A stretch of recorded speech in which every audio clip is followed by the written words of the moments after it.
Everybody, welcome to What the Flick. Night of, episode 2. Tim Frisch, Tim Grierson, Alonso Duralde. Yeah, well, for today, why not? Today, everyone's Tim. So, here's the thing that I kind of dug about this episode is that almost nothing happens, and TV is afraid of that. It's a slow show. Yeah. I think the first episode was pretty slow, although more plot. I mean, it was fairly action-packed in a way, but yeah, you're right. I mean, like they didn't progress the story a whole ton, but this one, you don't get. I was going to on TV, even in movies now, long silences that is so anathema. I mean, most movies now are so edited and crammed in with like music or some loud thing happening all the time. So like that long ass bus ride, you really get to sort of soak in the sort of panic and unease of that moment, and all of that stuff where you're following Naz through the processing of what prisoners go through. They just make you feel each step, and I really admired that. Yeah, a lot of shows and movies will show me a character is feeling dread. This show makes me feel dread myself. Yes. And I definitely didn't kill anyone. So that's your story. Yeah. I mean, we talked about this with the first episode. I think it's even more true in the second episode that Riz Ahmed's eyes are so incredibly important in terms of just making you feel never being to prison. The thing that really kind of hits home is this idea that you are just kind of systematically stripped away of everything. Yeah. And you really sense this in episode 2. And it just creates that sense of this is a guy who, I'm curious in terms of how you guys feel at this point, but there really is, he hasn't done anything wrong. And there's this feeling of there is this grave injustice that's getting worse and worse and worse as the episode goes along and there's nothing anybody can do. And the thing that's also kind of frightening is this is just the way it works for anybody. Yeah, in real life. Yeah, absolutely. Yeah. And that's one of the things I love about about Box is that he is not this sort of like, absolutely. thing, and he's not even this sort of crazy obsessive Javert. Like he's just doing his job, and this is what doing his job entails and looks like. And so, it's not like they're not building this out to be some conspiracy theory or the horrors of the justice system, and that certainly those are stories that can be told, validly. But this is just kind of like, no, this happens and this happens and this, and it's very procedural. But because of Riz Ahmed, you're right. That procedural story becomes very emotional for the audience and does, I think, create a lot of empathy and put you in that situation. And so, yeah, as much as the first episode was like, oh God, don't. This episode is you're still on that ride with him, and it's still a really uncomfortable place to be. And this story, unlike most Hollywood stories about crime and redemption, the truth will not set him free. The truth will do nothing but incarcerate him. He has to avoid the truth at all costs for whatever, jurisprudence reasons or what have you. Well, I was going to say real fast, along those lines, Turturro's great line about, I'm not interested. Like, I'm not interested in you being innocent or I'm interested in what I can prove. Right. And the thing I also like, your point about Bill Camp's character, Box, that he's not that like kind of cookie cutter bad guy detective who's trying to bring down the innocent person. The same way I think that Turturro's character as Stone, the lawyer, is not necessarily the ambulance chasing lawyer. Or the idealistic public defender. Yeah, he's not that either. I think what is great is that Turturro really sells us that he is a pragmatic lawyer who knows these are the confines of what is important. What can I prove? And then in a certain way, whether or not that he's innocent falls outside of that. Right. I just like that over 2 episodes, the show doesn't think it's being incredibly world-weary wise or kind of like fashionably cynical about that. I think it's just very honest and realistic about how it portrays. This is how it goes. This is the way this world works, and it doesn't. I don't think it's trying to shock us. It's actually very kind of low key. And the other thing I just want to say real fast, in contrast to episode 1 where a lot of stuff happens, I really like how episode 2 kind of, in a good way, kind of grinds to a halt. I think after you watch that first episode, you think, oh, is every episode going to be wham bam? And this thing about being forced to be stuck that works, I think, really well for anybody who's been stuck in the prison system where, and I think this is, to your point, Tim, is different than the way movies and other television shows do it.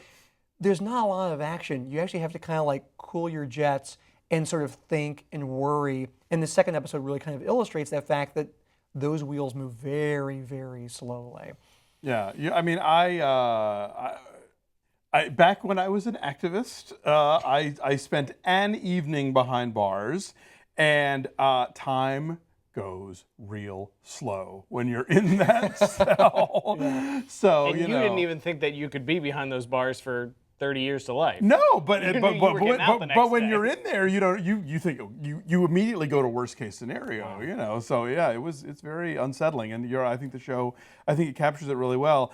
I'm curious to see. We were talking before about the guy who plays the stepfather of the victim, who has to come in and ID the body, and how he was on Boardwalk Empire. You were saying he was part of the HBO deep bench. I also noticed that Ben Schenkman plays the desk sergeant, and he was one of the leads in the HBO Angels in America. Oh, okay. And because he's playing the desk sergeant, I can't help thinking, the desk sergeant's going to have something big to do later. You know, it's one of those casting choices where it's like, That could have been anybody. you don't Right. get But this they picked guy him. to just have it. Like, he's at some point, something's going to be on. But then again, I love Jeannie Berlin as the DA, I guess. Like Is that what she's assistant supposed to DA be? or something. Yeah, and according to IMDb, this is the only episode she's in. So either they Oh. got it wrong, or that's just like a walk-on for her. So I don't know. Well, I won't say anything. Okay. Oh yeah. Tim okay. Tim I- G yeah. is ahead of us on this one. Yeah, so, but okay. But I think it's a fair guess that if she is in it, perhaps. Right, yeah, Perhaps yeah, there's more importance, perhaps. Exactly. It's sort of like, it's like,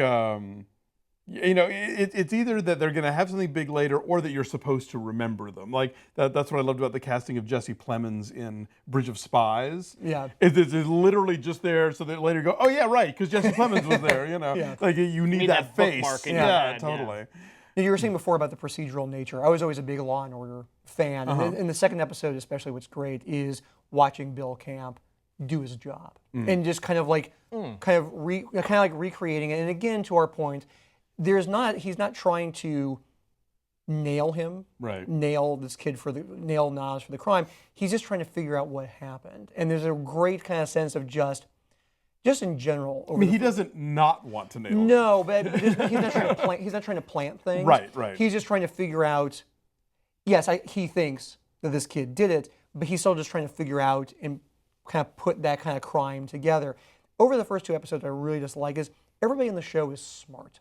Yeah. Yes. Like, people are not, even though Nas makes some, makes some bad. He's naive. And Certainly. he makes some bad choices and like that. I think he made about 10 bad choices Yeah. in this episode alone. But even in those, he's not dumb. Right. Because you see how a kid in that situation would panic. You see how his parents are in terms of they're smart people as well, but they just don't know how that system works.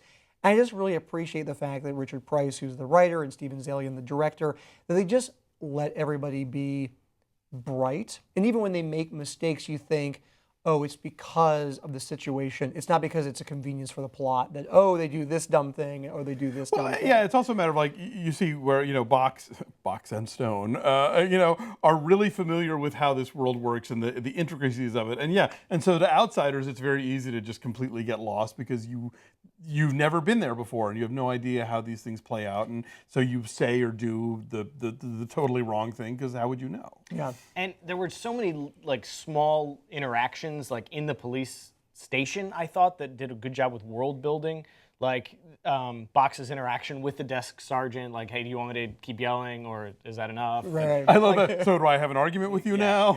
It's just like this really tried and true good cop, bad cop, and like the strip search and like the nice offering of clothes and Yeah. like the interaction at the vending machine between Box and Stone. They know each other. They know how they work. Yeah. They know who's out of their league and who's not. It establishes a lot of backstory with just a couple I love lines. the recurring thing. It's sometimes like, you? Like, did for you you. just luck Yeah. into this? Right place, right time. Good for you. Yeah, and it's such a great moment because it makes you think, is he going to sell this kid out eventually? Like, is he going or to? is he out of his depth? Well, there's that too. Because I think that's the clear thing where it's kind of like that thing of when people tell you "good job" too often, and you go, "You really didn't think I was going to do this, did you?" And it's such a telling thing. But also, I think it makes you wonder, like, do people know? Are there things about Stone That we don't know that that we he- don't that they know know? that the Oh, people in this world yeah. know, and may be bad for Nas because of it? Right. And that was also my thought when those things keep happening in that episode. Yeah. Because he's smart, he's got a lot of diplomas on the wall, but everyone thinks he's an ambulance chaser. Yeah. And he rides a subway and he looks disheveled. So like, what kind of lawyer Well, is and, he and he's really? got those